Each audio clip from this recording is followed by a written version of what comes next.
So while waiting no sa binababad natin ng mga na feed sa ating mga manok, kolekta muna tayo ng mga itlog.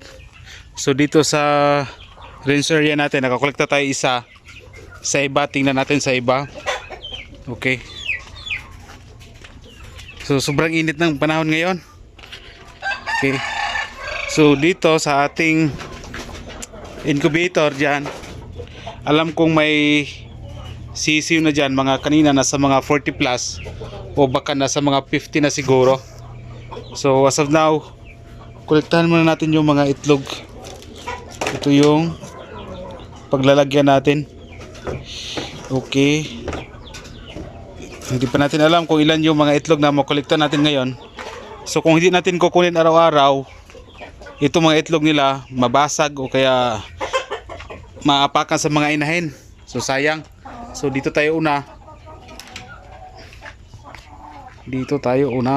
Yan o, tingnan natin dyan kung may itlog. Dito may isa. So dalawa na. May isa. Ilan lang kaya yung makolekta natin? Kaunti lang siguro. Sa kabila meron pa dyan.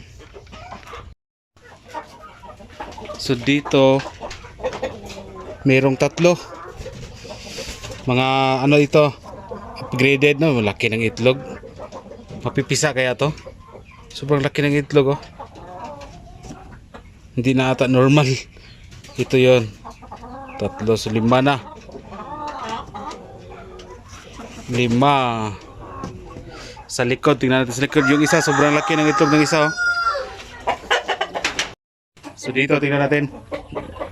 May tatlo dito. Yan no? Okay. Maganda na size ng mga itlog. Black Australorp Basilan, ang laki ng mga itlog nila. Dito sampin. Dito sampin. Okay, so ano na, 2, 4, 6, 8. Sa kabila, tingnan natin.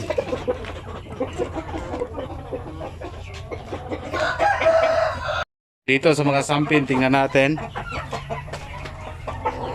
So may tatlo dito. Ano, tatlo. Yung isa maliit.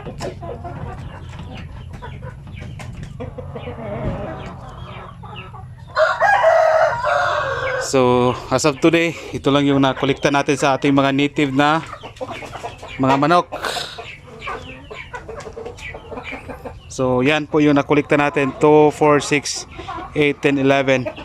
Pero yung the usual talaga, umabot sila ng 12 to 15 araw-araw yung makolekta natin. So ito, 2, 4, 6, 8, 10, 11. 11 lang ngayong araw nakolekta natin sa ating mga native na mga manok. Okay, so itong mga itlog nito, lagyan natin ng markings para malaman natin kung saan yung sampin, yung upgraded na mga native natin. Okay. So meron tayong bagong hats ngayon ng mga basilan at sampin. Sa taas basilan, sa baba naman mga sampin. So more than 50 na siguro to. Diyan no.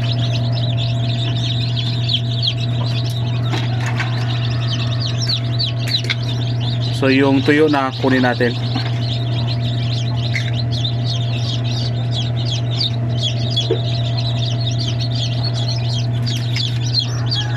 Yan, ablihan.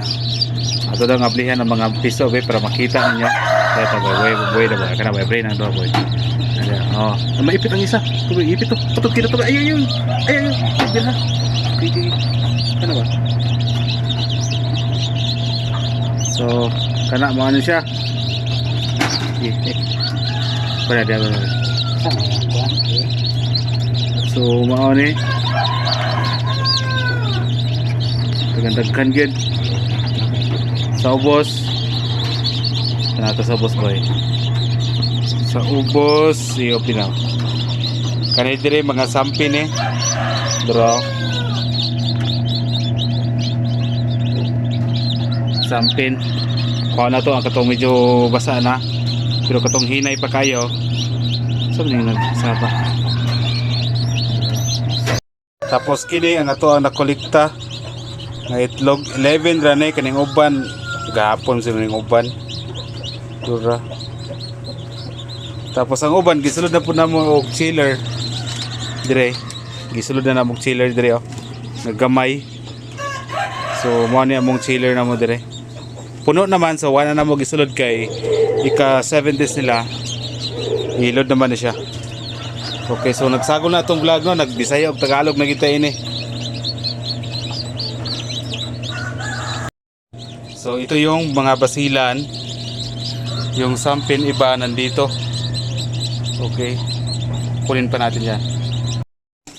So ito na yung ating mga sampin na sisew, 22 dito, pero meron pa tayong pwede makuha dun sa loob ng ating incubator yung hindi pa tuyo. And then dito na banda, ito yung ating mga basilan, 25, pero meron pa yung dagdag. Okay, so kumbaga ito yung testing natin sa ating chiller pala no, na hindi natin nilagyan ng tissue. Buti na lang mayroon pang napipisa. Ayan pa iba. Okay, dito sampin basilan.